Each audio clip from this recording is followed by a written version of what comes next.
Mas para a gente entender melhor essa alta da inflação, o impacto no bolso dos brasileiros, a gente conversa agora com o economista Alessandro Azzoni, que é conselheiro da Associação Comercial de São Paulo. Alessandro, como sempre, muito obrigado. Bem-vindo.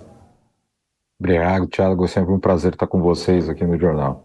Muito obrigado. Bom, primeiro, olhando esse número friamente, a gente deve ter o recorte específico desse índice ou quando a gente faz análise somada dessa alta que acaba superando os 5%? Como é que a gente faz essa leitura?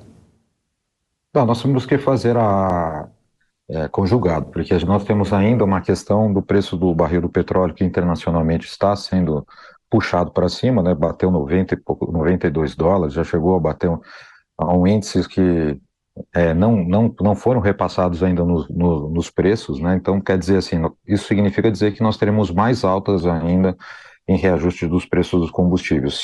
Se aquele reajuste que foi feito no começo do mês, do final do mês passado, chegou a impactar já essa primeira quinzena do IPCA 15, então significa que nós teremos mais impactos inflacionários na questão do aumento dos combustíveis. Por isso que nós temos que olhar, porque o Banco Central olha de forma agregada. Então, se houver uma crescente, que ele já tinha feito uma revisão um pouquinho para baixo, para 4,86 praticamente no relatório do Copom, que aí viabilizou o viés de baixa da taxa de quase um ponto percentual em duas reuniões, significa que pode haver uma mudança nessa tendência e aí o Banco Central pode até, por uma questão de controle inflacionário, tentar segurar essa taxa ou nesse nível de 12,75 até o final do ano, ou até, dependendo do cenário que for praticamente a inflação, tentar dar uma alta nesse sentido. E falando sobre o mercado financeiro, o Ibovespa despencou e também há muita preocupação. Hoje foi divulgada a ata do Copom.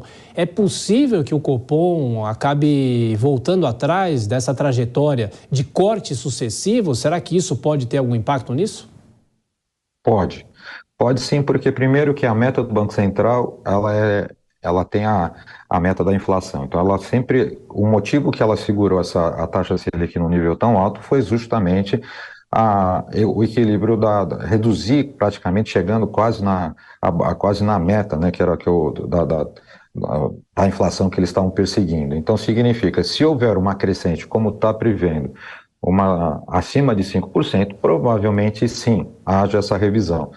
A Bovespa, ela chegou a cair 1,49, já como mês de agosto, ela acumulou já 5 pontos percentuais de baixo, quase 8,8% em dólar, então significa que ainda tem um cenário, mas esse cenário vem muito de um mercado externo. Nós temos a questão da economia americana que impacta diretamente, nós temos o Federal Reserve que faz uma política de manter a taxa de juros acima do 4,34, ainda pode ter ainda uma vertente um pouquinho mais de alta, ela é considerada como um dos títulos mais seguros do mundo. Isso para aqueles investidores que têm uma situação de aversão ao risco acabam indo para esse mercado.